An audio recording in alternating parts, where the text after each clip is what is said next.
5 people you must avoid in old age, even family Buddhist perspective. As we grow older, life offers us something precious, the opportunity to slow down, reflect, and find peace amidst the chaos that once seemed so inevitable. It's a time for introspection, for nurturing our minds and hearts, and for connecting deeply with what truly matters. But here's the truth that many don't want to admit. Not everyone around us is worthy of this sacred space. In fact, some relationships, whether with family, friends, or acquaintances, can deplete our emotional energy, leaving us feeling drained instead of renewed. Did you know that some of the people closest to you could be the very ones disrupting the peace you so rightfully deserve? Yes, even family. Buddhism teaches us that true peace starts within, but how can we cultivate that peace if we continually allow toxic energy to infiltrate our lives? In this video, we will uncover 5 types of people, some of whom may be right under your roof, that you must avoid as you enter the golden years. These individuals, often unintentionally, might be sabotaging the tranquility you've worked so hard to build. But don't worry. This video is packed with powerful insights that will not only help you recognize these energy-draining relationships, but also empower you to set compassionate yet firm boundaries. Stay with us till the end, because every moment here holds a piece of wisdom that can change the way you approach your relationships, your peace, and your life. Trust me, you don't want to miss out on this valuable content. So, grab a cup of tea, sit back, and let's embark on this journey towards emotional freedom and inner peace. Don't forget to like, comment, and subscribe. Your engagement means the world to us and helps us bring more content like this your way. Let's begin. 1. The Drainer, an exploration of boundaries and compassion. In the peaceful teachings of Buddhism, we are reminded time and again that balance is essential for living a harmonious life. The Buddha's life itself was a testament to the importance of balance between meditation and action, between giving and receiving, and between nurturing others and protecting oneself. In Buddhism, one must tread carefully between loving kindness and self-preservation. It's a dance, one of understanding when to give and when to set firm boundaries for the sake of inner peace. Yet in life, some individuals, the drainers, are not so careful. These are the people who continuously seek your emotional energy, often in the name of love, friendship, or family, but never offer anything in return. Their requests, no matter how seemingly small or innocent, are endless. They lean on you in their moments of need, and while it may seem trivial at first, over time, the emotional toll becomes unbearable. You see, Buddhism teaches us that to truly love others, we must first love and care for ourselves. It's not selfishness, it's wisdom. Without inner peace, how can we offer peace to others? Without replenishing our own well, how can we pour from that well into the lives of others? In the Buddhist path, self-care is not only important, but it is vital for ourselves and for the world around us. Imagine for a moment that you are sitting in quiet meditation. Your breath is steady, your heart at peace. You are reflecting on the beauty of life, feeling deeply connected to the present moment. Then suddenly your phone rings. It's the drainer. They need yet another favor. It may start small. Could you help me with this? I just need someone to talk to. These requests are wrapped in the guise of need, but over time, you begin to notice that they only reach out when they need something from you. They don't offer their time, their love, or their energy in return. Their actions are self-centered, and though they may claim to care, it becomes clear that your peace and your resources are being drained. The true danger of this is not just the loss of your time, but the gradual erosion of your peace of mind. In Buddhism, we are taught that inner peace is precious. It is a refuge, a sanctuary. And like any sanctuary, it must be protected. A drainer slowly chips away at that peace, without even realizing the harm they are causing. In the teachings of the Buddha, there is great emphasis on right action, the wisdom to know when to give and when to step back. The Buddha was a compassionate teacher, but he was also one who understood the importance of boundaries. He never suggested that we give endlessly at the expense of our own well-being. Instead, he spoke of a middle way, a path that encourages love, generosity, and care, but not at the expense of our own peace and health. The Buddha said, "You yourself, as much as anybody in the entire universe, deserve your love and affection." This means that while we are called to love others, we must first love ourselves, nurture our own spirit so that we can offer love freely, without feeling empty or depleted. The Buddha's life provides a powerful example of this balance. Early in his journey to enlightenment, he was determined to give up everything, even his own physical health, in pursuit of ultimate truth. But he soon learned that this extreme sacrifice did not lead to peace. It led to suffering. He almost died from starvation, before realizing that true enlightenment comes not from extreme asceticism, but from balance, from understanding when to act and when to rest, when to give and when to reserve for oneself. One day, while meditating under the Bodhi tree, the Buddha received a bowl of rice milk from a young girl named Sujata. It was then that he understood that the path to enlightenment lies not in denying oneself, but in embracing balance, in nourishing both body and spirit. This wisdom is applicable to our lives today. The drainer, whether they are a friend, family member, or acquaintance, is like the extreme self-denial the Buddha experienced. They drain you of your energy, leaving you with nothing to offer in return. If you continue to give without replenishing your own energy, you risk losing your sense of self, just as the Buddha almost lost himself in his early years of intense sacrifice. To protect ourselves from emotional depletion, we must practice the art of setting boundaries. This doesn't mean we stop loving or caring for others. Rather, it means that we love ourselves enough to protect our energy. The act of saying no is not a refusal of kindness. It is a necessary act of self-preservation. Let me share a story from the Buddha's teachings to further illustrate the importance of boundaries. Once, a beggar approached a farmer's house, asking for food. The farmer, who was compassionate, invited the beggar in and gave him a meal. However, every day after that, the beggar returned, asking for more. Slowly, the farmer began to feel resentment. His kindness was being taken advantage of, and he grew weary. One day he sought counsel from a wise monk. The monk smiled and said, "The beggar is like the wind. It blows where it pleases, and you, like the trees, must know when to bend and when to stand firm. Your kindness is a gift, but you must not give at the expense of your peace. Offer what you can, but do not allow yourself to be bent beyond measure." This story is a clear lesson in knowing when to give and when to protect your own well-being.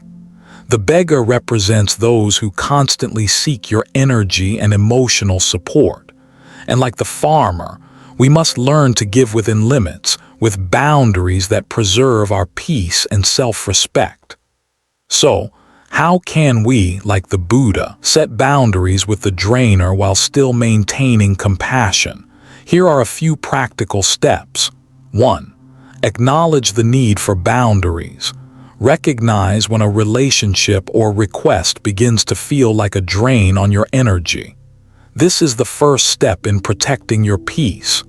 In Buddhism, mindfulness is key. Pay attention to how certain people make you feel.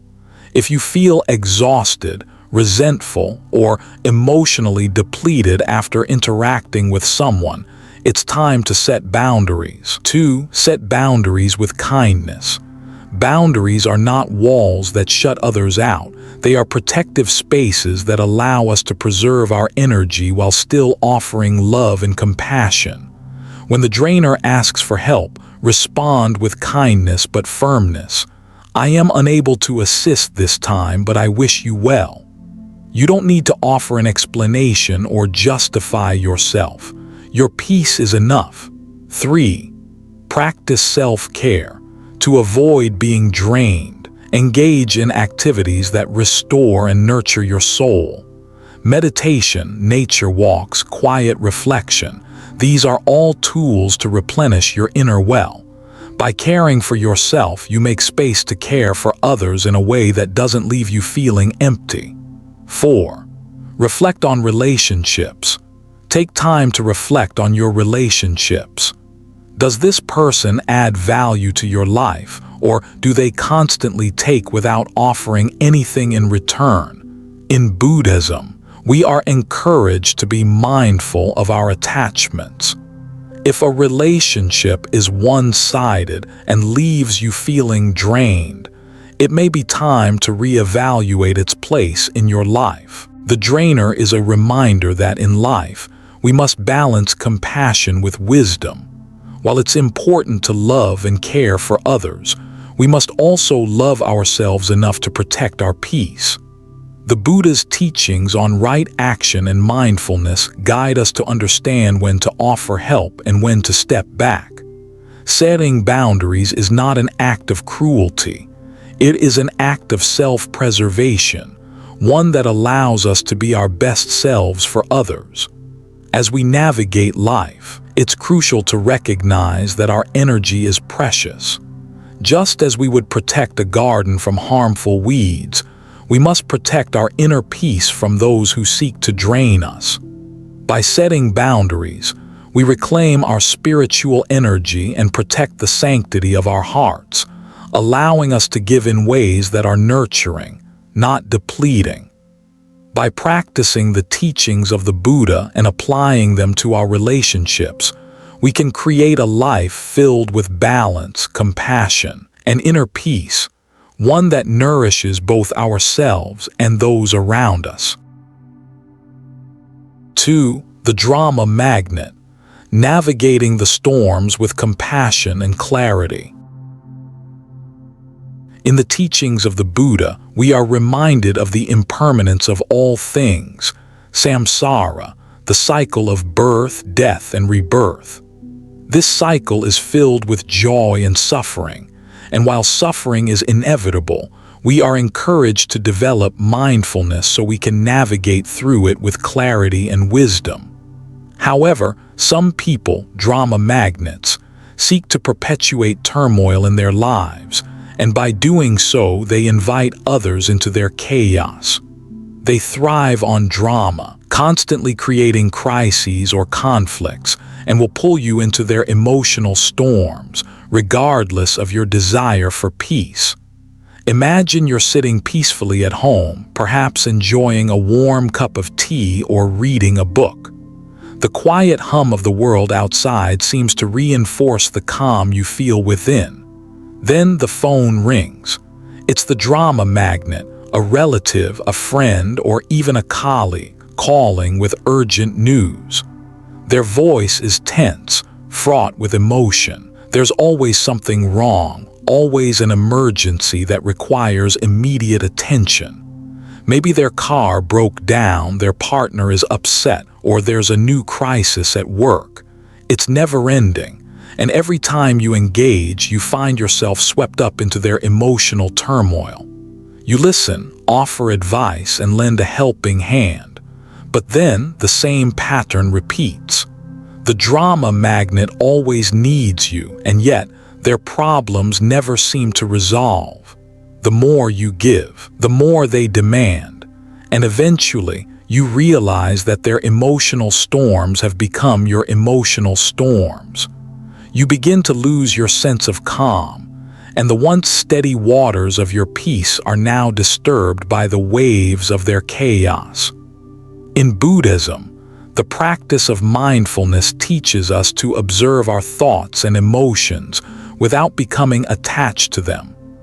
Attachment to the drama of others can draw us into a cycle of emotional reactivity, where we lose our sense of self and begin to mirror the turbulence around us. The Buddha emphasized that in order to live a peaceful and enlightened life, we must detach from the storms of samsara and recognize the difference between responding with compassion and being overwhelmed by the emotions of others. The Buddha said, "When you realize how perfect everything is, you will tilt your head back and laugh at the sky." This teaching encourages us to see the impermanence of all things, including the temporary nature of the emotional crises that drama magnets often bring. Their turmoil is fleeting, but if we allow ourselves to be swept up in it, we risk losing our peace. Moreover, the Buddha's teachings on right effort remind us that we must strive for a life of balance. To waste energy on drama is to forget the deeper purpose of our existence, to achieve nirvana, the end of suffering. Thus, detaching from drama is not an abandonment of compassion, but rather an essential step in maintaining the inner peace necessary for true compassion. The key to managing relationships with drama magnets lies in understanding the difference between helping and enabling. Buddhism teaches us to practice right action, taking compassionate action without becoming entangled in the emotional turmoil of others. Here are some practical steps to help you navigate these relationships. 1. Set boundaries with compassion. Compassionate detachment is the first step. Politely but firmly set boundaries with the drama magnet. For example, when they call with yet another urgent problem, kindly say, "I understand that this is difficult, but I'm unable to assist with this right now. I hope you can find the strength to navigate this on your own." You don't have to engage in the emotional chaos they bring. Instead, you can offer support from a distance without being drawn into the drama. 2. Create a space of stillness. When you feel the pull of someone's emotional chaos, return to your breath. In the teachings of the Buddha, we are reminded that stillness is our natural state. By returning to a place of inner quiet, you can create a protective space around your peace. Engage with the drama magnet only when you are centered, grounded, and clear. If you are not in a peaceful state, it is best to postpone the conversation or disengage until you have regained your composure. 3. Reflect on the cycle of suffering. Recognize that the drama magnet's emotional turmoil is part of the cycle of suffering. While they may genuinely need help, their constant drama may be a manifestation of their inability to break free from this cycle. Instead of being drawn into their chaos, offer gentle suggestions that empower them to break the cycle, such as, "Perhaps you could try approaching this situation differently. Have you considered taking a step back and looking at the bigger picture?" 4. Avoid taking it personally. The drama magnet's emotional needs are not a reflection of your worth. When they become upset or demand your attention, it is important to remember that their behavior is not about you. In Buddhism, we learn to develop a sense of equanimity, the ability to remain calm and balanced, regardless of external circumstances. Do not internalize their crisis as your own. Instead, recognize that you can offer support without becoming emotionally entangled. 5. Mindful reflection on attachment. Ask yourself, am I becoming attached to this person's emotional state? Am I giving up my peace for their drama? This mindfulness practice helps you recognize when you are becoming enmeshed in someone else's emotional world. The Buddha encourages us to let go of attachments, including the attachment to the need to fix others. The best way you can help is by allowing them to face the consequences of their actions while offering support from a place of peace, not turmoil. In Buddhism, we are reminded that the Four Noble Truths address the root causes of suffering: attachment, aversion, and ignorance. Drama magnets are living embodiments of attachment to their own emotional turbulence. They are unable to let go of the drama and find peace, and by becoming too involved in their emotional cycle, we risk becoming attached to their suffering as well.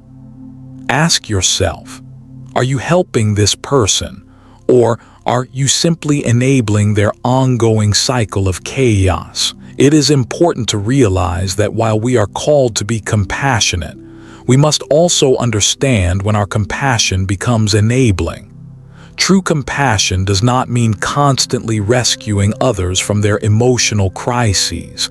It means offering them the space to grow, learn, and heal on their own terms.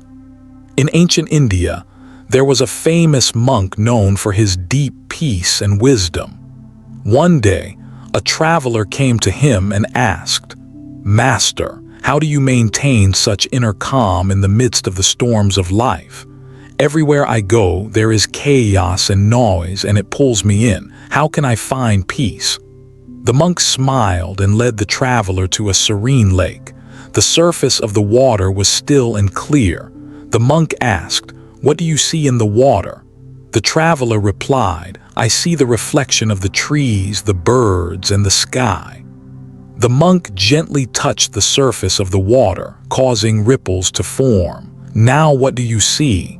he asked. The traveler observed that the reflection was distorted, the image unclear. The monk nodded and said, "In the same way, when you are constantly pulled into the chaos and drama of others, your own reflection becomes clouded. You lose your peace. But when you stay still like this lake, the reflections are clear and you can see the world as it truly is." The key to peace is not avoiding the storms but learning to remain still in the midst of them. This story is a powerful reminder that we do not need to be swept up in the emotional storms of others. Like the still lake, we can remain at peace, even as the world around us swirls with chaos. Mindfulness, the practice of being fully present and unattached, allows us to observe life without becoming enmeshed in it. By practicing this, we can navigate the emotional storms of others without losing our own clarity and peace. The drama magnet is a test of your emotional resilience and mindfulness. Their constant turmoil is a reminder that we must be vigilant in guarding our peace. The Buddha teaches us that we cannot end the suffering of others if we are not first at peace ourselves. By setting boundaries, practicing mindfulness, and cultivating detachment, we can protect our peace while still offering compassion to those in need. In the end, detachment is not the absence of compassion, but the presence of wisdom. By not allowing ourselves to be dragged into the emotional cycles of others, we create the space to offer genuine love and support, rooted in true peace. 3. The narcissist, protecting your worth with compassion and boundaries. In Buddhist philosophy, one of the most profound teachings is the concept of non-self anatta, the understanding that our sense of self is not fixed or permanent, but ever-changing. The Buddha's teachings encourage us to transcend the ego and recognize that attachment to the self leads to suffering. The narcissist, however, is someone who clings rigidly to an inflated sense of self-importance, and in doing so, They perpetuate their own suffering and cause harm to others. Their need for constant admiration and validation disrupts the balance of relationships, making it difficult for them to offer genuine care or compassion. The narcissist's lack of empathy and inability to see beyond their own desires creates an unbalanced dynamic in relationships. They often seek to be the center of attention, disregarding the feelings and needs of others. While they may appear charming at first, their behavior becomes emotionally draining over time. Imagine you are spending time with a family member or friend, excited to share a story or an experience that holds meaning to you. As you begin to speak, the narcissist interrupts, quickly shifting the conversation to themselves. You try again, thinking that this time they'll listen, but they continue to dominate the exchange, redirecting everything back to their own experiences. Their need to be heard, to be admired, and to be the focal point of attention leaves you feeling unseen, as if your voice doesn't matter. The narcissist's behavior may not always be overtly malicious. In fact, they may not even be aware of the harm they cause. But the result is the same. Their self-centeredness creates an environment where your own thoughts and feelings are marginalized. Buddhism teaches that attachment to the ego is one of the root causes of suffering. The narcissist is attached to their sense of self in a way that blinds them to the needs of others, and as a result, they are trapped in a cycle of desire and aversion, seeking admiration and validation while pushing others away when they do not comply.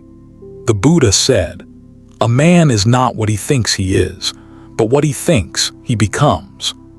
The narcissist's attachment to their own image prevents them from truly seeing others or themselves with clarity. They live in a world where their worth is determined by external validation, and they are constantly seeking approval to fill the emptiness within. The Buddha's teachings on compassion, karuna, remind us that true empathy comes from the ability to see beyond ourselves and recognize the shared humanity in others. In contrast, the narcissist's inability to empathize leaves them disconnected from the deeper truths of life and the interconnectedness of all beings. As the Buddha stated, compassion is the basis of all the virtues.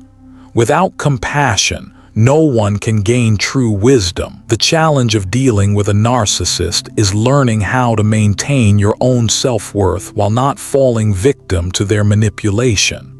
Buddhism teaches us to practice right speech, right action, and right mindfulness, which means we must engage in relationships with clarity, setting boundaries that protect our emotional health without abandoning compassion.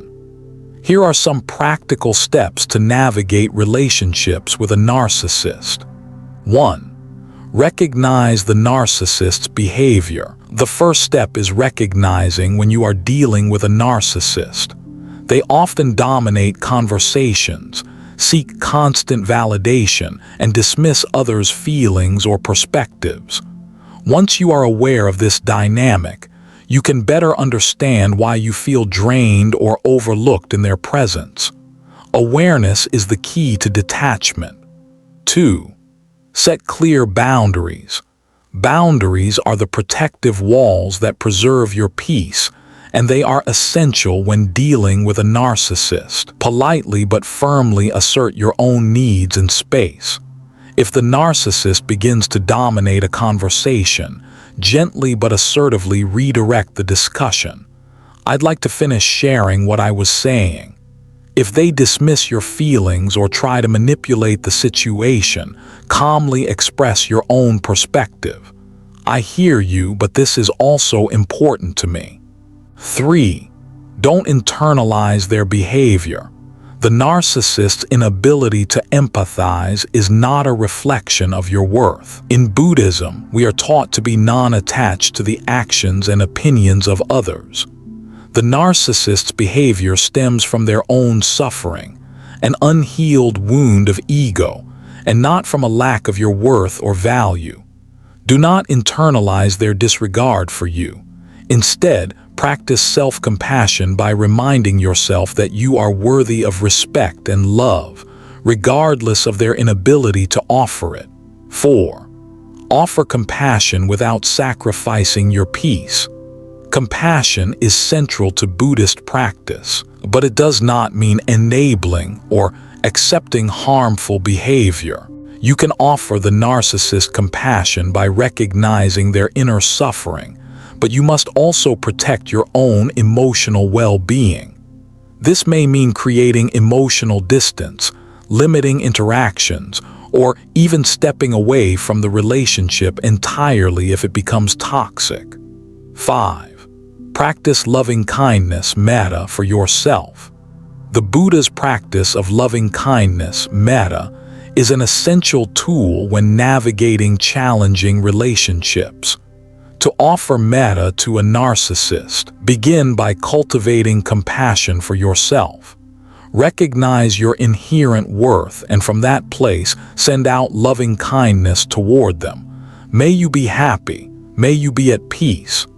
This practice allows you to maintain empathy for the narcissist without being consumed by their need for validation. The narcissist is a reflection of attachment to the self, an attachment that the Buddha teaches us to transcend in order to find true peace. In our relationships, we must strive to see beyond the ego, both our own and others. When we encounter someone who is consumed by their own sense of self-importance, we must recognize their suffering and detach from their emotional chaos. By setting boundaries, practicing loving kindness, and refusing to internalize their behavior, we protect our peace and uphold our dignity. True compassion does not mean sacrificing our well-being. It means offering love and understanding while maintaining the strength to protect our own emotional health. There is an ancient story from the Buddha's time that offers profound wisdom on the dangers of attachment to the self, especially when it comes to narcissism. Once, the Buddha and his disciples were traveling through a forest when they encountered a monkey king. The monkey king, proud of his own strength and wisdom, began to boast of his ability to protect his tribe and rule over the forest.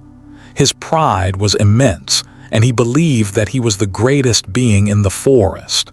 The Buddha, ever compassionate, approached the monkey king and asked, "What makes you so proud? Is it not the very life that sustains you, the trees, the rivers, the very air you breathe, that you owe your existence to?"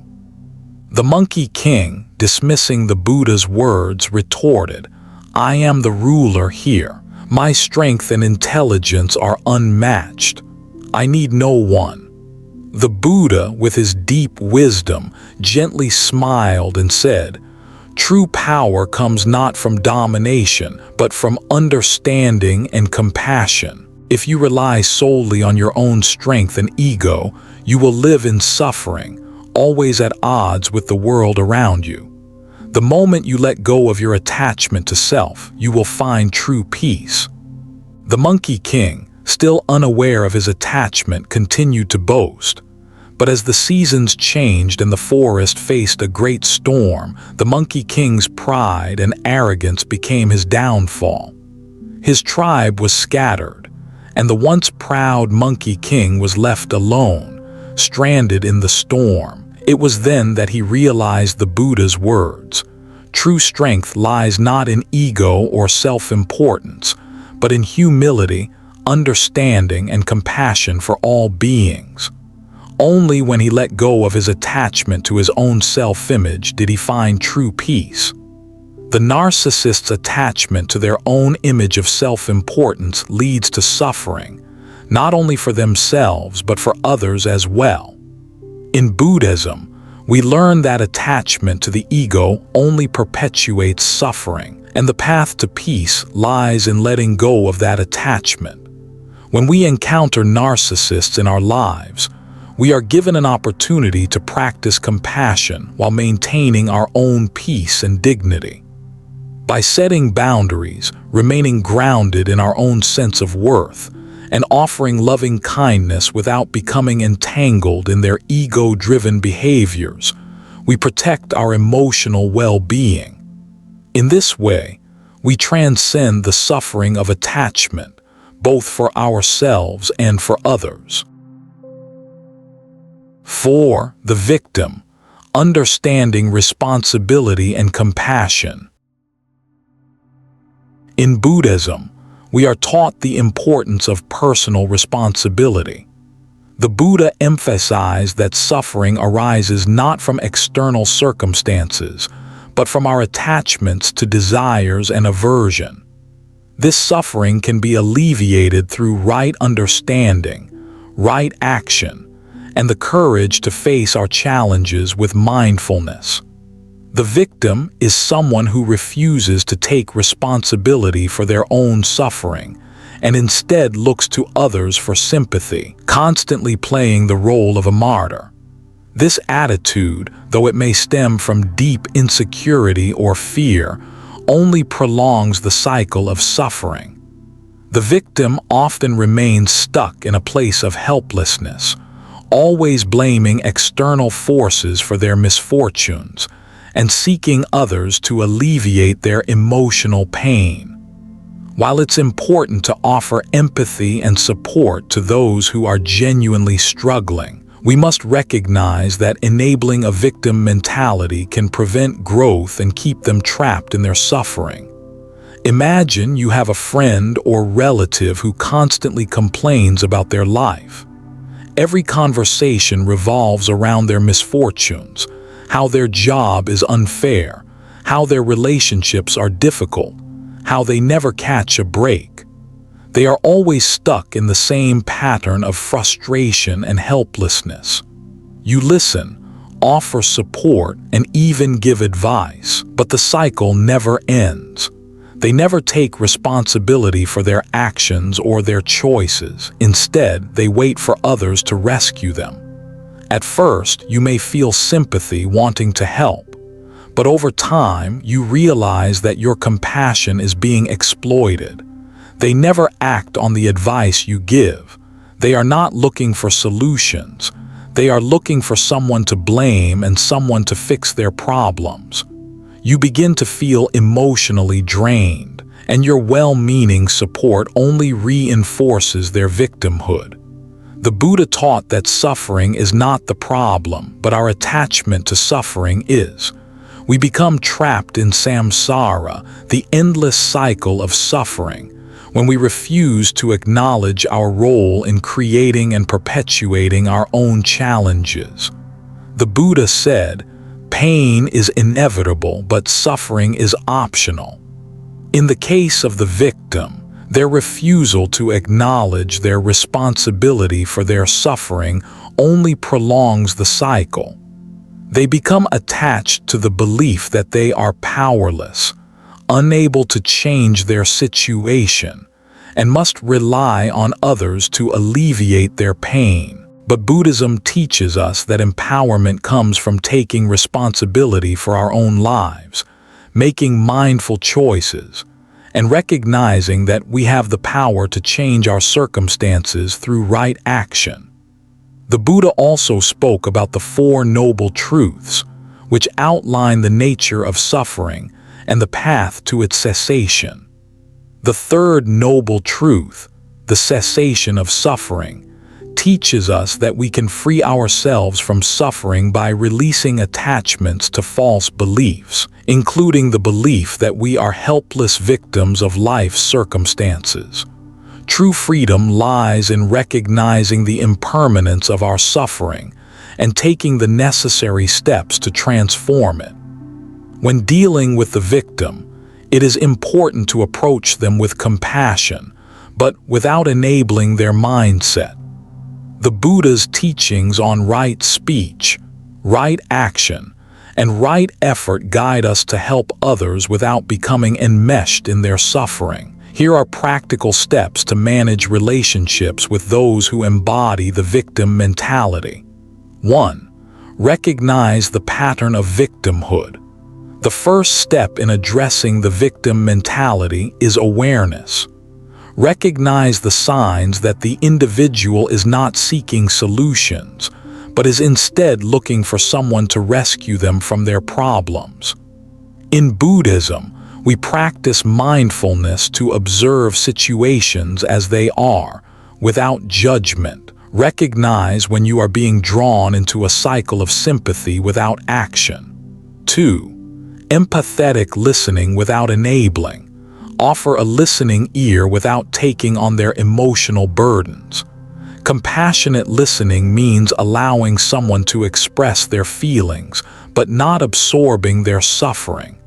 Remind them gently that while you understand their pain, they are ultimately the one responsible for making the changes they seek. For example, you could say, "I understand that this is difficult for you, but what steps are you willing to take to change the situation?" This encourages them to take responsibility for their own choices and actions, rather than waiting for external help. 3. Encourage responsibility and empowerment. One of the most important teachings of Buddhism is that true empowerment comes from taking responsibility for one's own actions. Encourage the victim to see that they have the power to change their situation by making different choices. For example, if they are struggling with a difficult relationship, instead of offering endless advice or taking on the emotional weight, ask them, "What can you do to change how you are responding to this situation?" This invites them to consider their role in the situation and take ownership of their emotional well-being. 4. Don't play the rescuer. It's important not to fall into the trap of being the rescuer. Buddhism teaches us that the path to liberation involves helping others see their own potential for change. By constantly rescuing someone from their suffering, we rob them of the opportunity to grow and learn from their experiences. The Buddha said, "You can't save others. They must save themselves." If the victim continues to rely on you for emotional rescue without making any effort to change, it may be time to step back and let them face the consequences of their actions. Compassionate detachment means offering support when needed, but not enabling their cycle of victimhood. 5. Set healthy boundaries. Just as the Buddha taught the importance of setting boundaries with others, we must also set boundaries in relationships with victims. This may mean limiting the amount of time and energy you invest in someone who refuses to take responsibility for their own suffering. You can say, "I'm here for you, but I can only help if you're willing to take responsibility for your actions."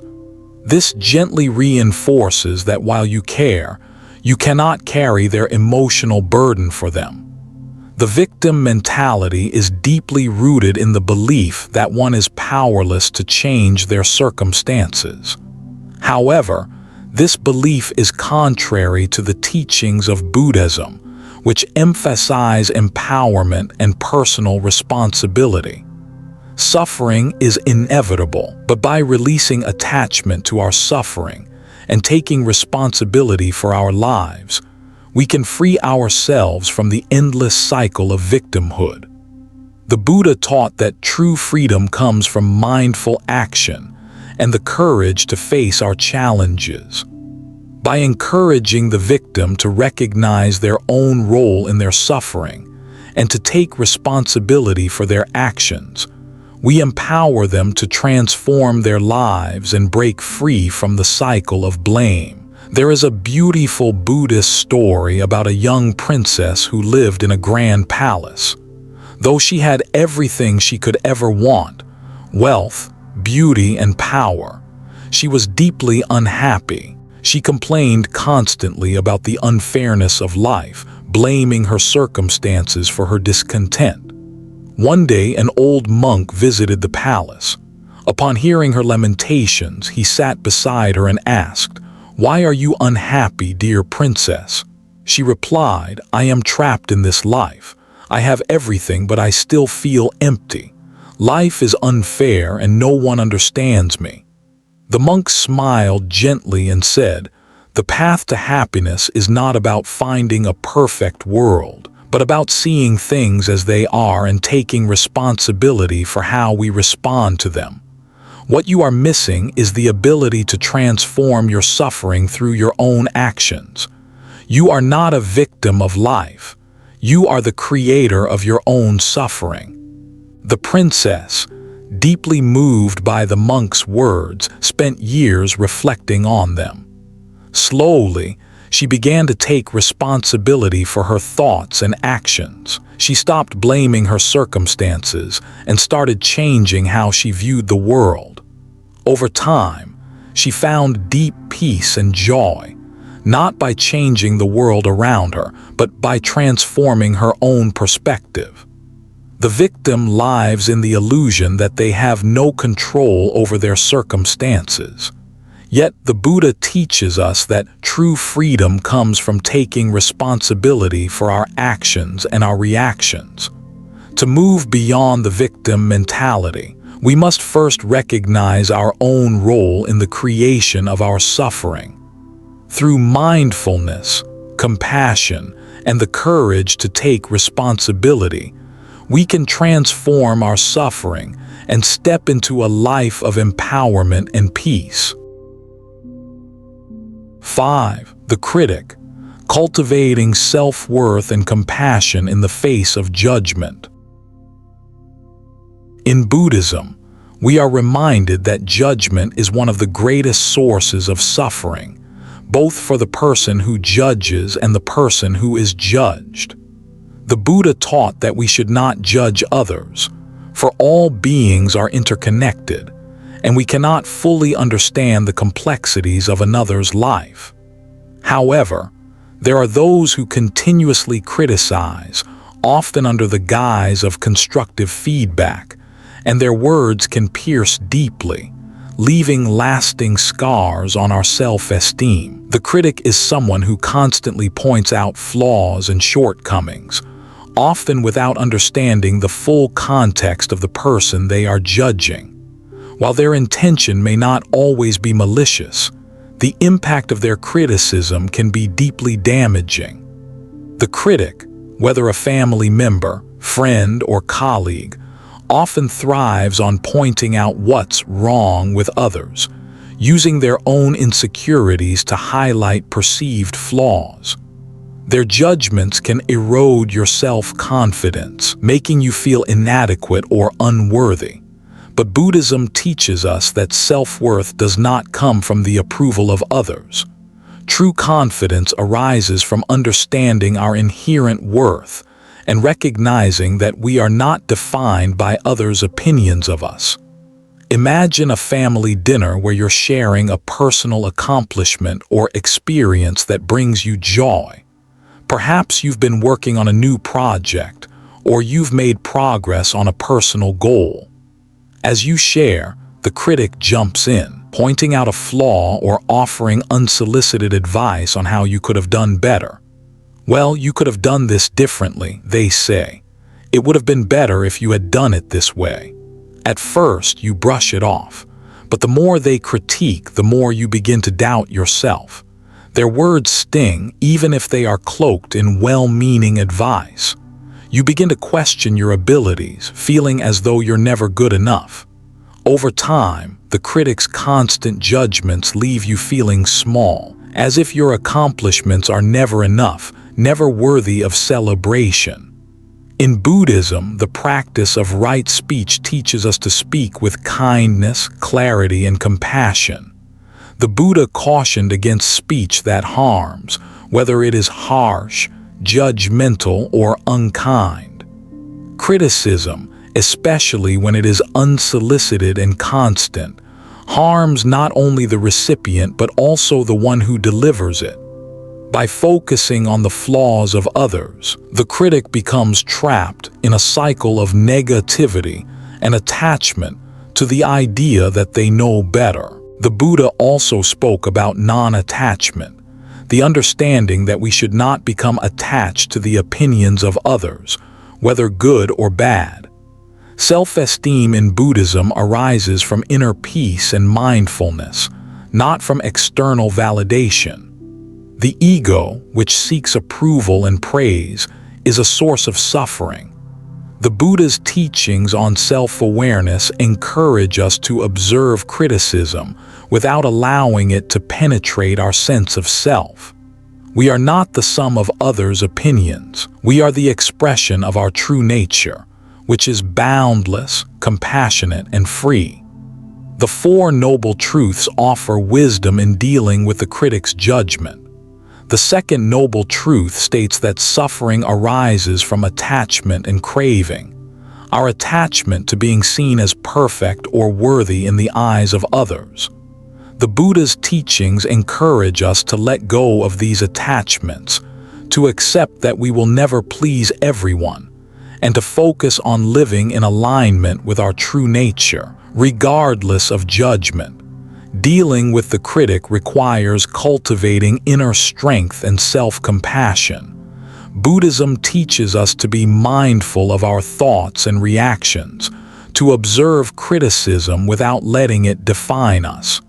Here are some practical steps to help you navigate relationships with critical individuals. 1. Recognize the nature of the criticism. The first step is awareness. Recognize when criticism is coming from a place of genuine concern, and when it is simply an expression of the critic's own insecurities. Often, those who criticize others are projecting their own fears and frustrations. Their judgments are not a reflection of your worth, but a reflection of their own struggles. When you receive criticism, take a moment to reflect. Is this feedback meant to help me grow, or is it merely a projection of someone else's insecurities? This practice of mindful awareness can help you detach from the critic's words and avoid internalizing them. 2. Respond with right speech. In Buddhism, right speech is one of the key components of the Eightfold Path. It encourages us to speak with kindness and compassion, and to refrain from speech that harms or divides. When faced with criticism, you can practice right speech by responding calmly and assertively. For example, if someone criticizes you, you can say, "I appreciate your perspective, but I'm happy with the way I approached this." You don't need to engage in a battle or justify your actions. Instead, gently affirm your choices with kindness and confidence. 3. Practice self-compassion. The Buddha's teachings encourage us to cultivate loving kindness, metta, for ourselves. In the face of criticism, it's important to remember that your worth is not defined by the judgment of others. You are worthy simply because you exist. When the critic's words start to affect you, pause and offer yourself compassion. May I be happy, may I be at peace, may I live with ease. This simple loving-kindness meditation can help restore your sense of self-worth and shield you from the negativity of others. 4. Detach from the need for approval. One of the Buddha's most powerful teachings is the idea of non-attachment. In order to truly live freely, we must detach from the need for external validation. The critic feeds on our attachment to the approval of others. The more we seek validation from others, the more vulnerable we become to their criticism. To counteract this, practice detachment by reminding yourself that your worth is not based on external opinions. In Buddhism, we are taught to focus on our true nature, a nature that is already whole, complete, and at peace. 5. Set boundaries with the critic.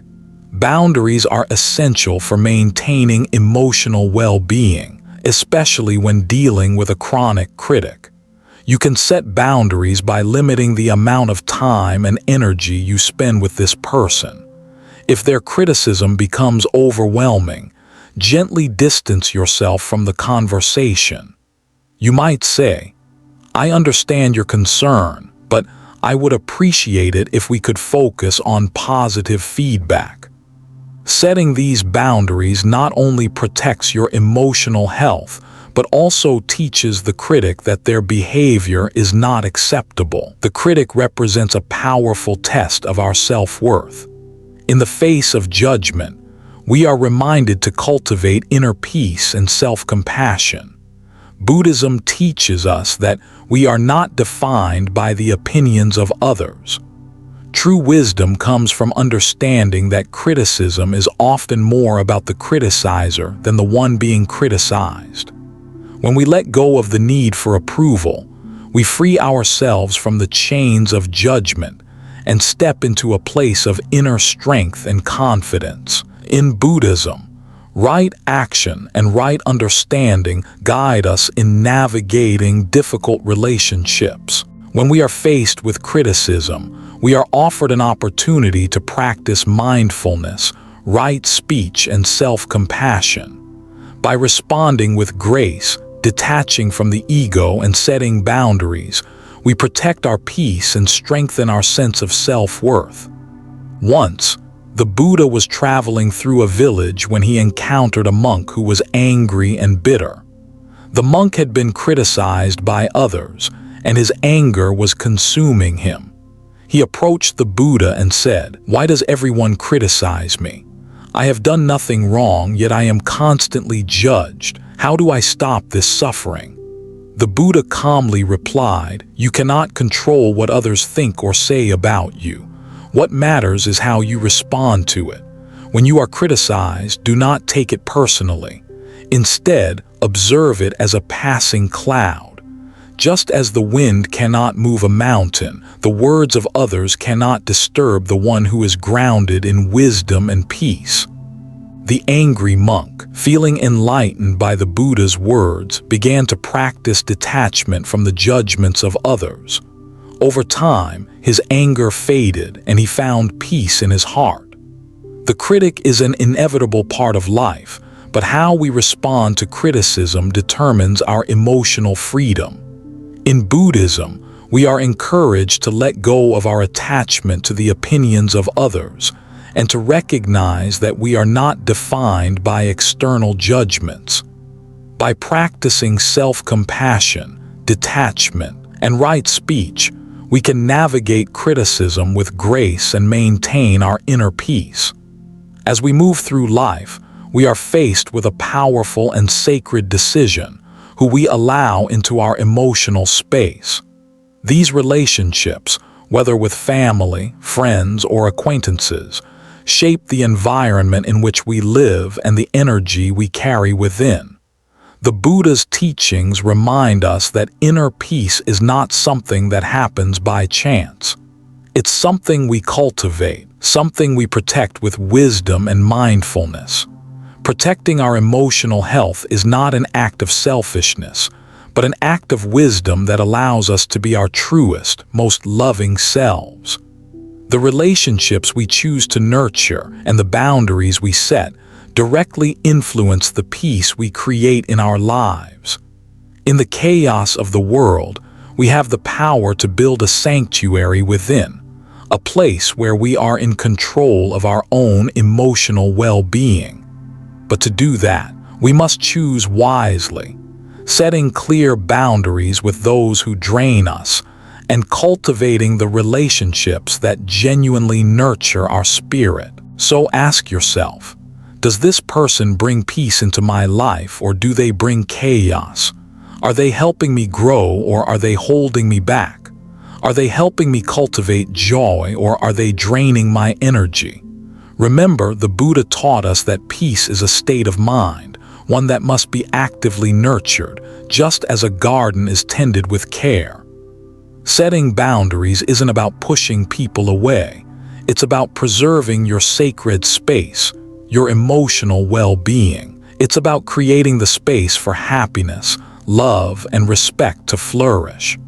Boundaries are the walls that protect our hearts, the sacred space where only those who add value, peace, and joy can enter.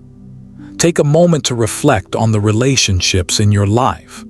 Are you surrounded by those who nurture you? Or are there individuals who consistently drain your energy, leaving you exhausted and emotionally depleted? It is time to set the intentions for the relationships you want to cultivate. Let go of those who deplete your peace and embrace those who respect your boundaries, offer mutual love, and grow alongside you. Remember, your golden years, your time for introspection, joy, and fulfillment are precious. Protect them fiercely. Choose the people who honor you, uplift you, and make space for you to truly be yourself. Protecting your peace isn't just a necessity. It's a gift to yourself and to the world around you. By protecting your peace, you make room for the happiness and fulfillment you truly deserve. As we close, take a moment to reflect on your own journey. The relationships you foster, the boundaries you set, and the emotional health you protect shape the quality of your life. These decisions, no matter how small they may seem, will determine the level of peace, love, and joy you experience. Inner peace is not a luxury, but a practice, one that requires wisdom, patience, and above all, compassion. Compassion for others, yes, but also compassion for yourself. The wisdom of the Buddha teaches us to navigate life's challenges with mindfulness and equanimity. Just as you cultivate mindfulness in your thoughts and actions, so too must you cultivate it in the relationships you allow to influence your emotional state. You are worthy of peace. You are worthy of love. And you are worthy of the life you desire. I invite you to reflect on the relationships in your life today. How do they serve your peace? How can you foster more meaningful, balanced relationships? If this message resonated with you, share your thoughts in the comments below. Let's start a conversation about how we can protect our peace and navigate life with mindfulness. If you found this video helpful and insightful, please don't forget to like, share, and subscribe to this channel. We're building a community of like-minded individuals who are committed to living with peace, wisdom, and self-love. Thank you for spending this time with us. May your journey be filled with love, wisdom, and serenity. Remember, peace begins within. Take that first step today.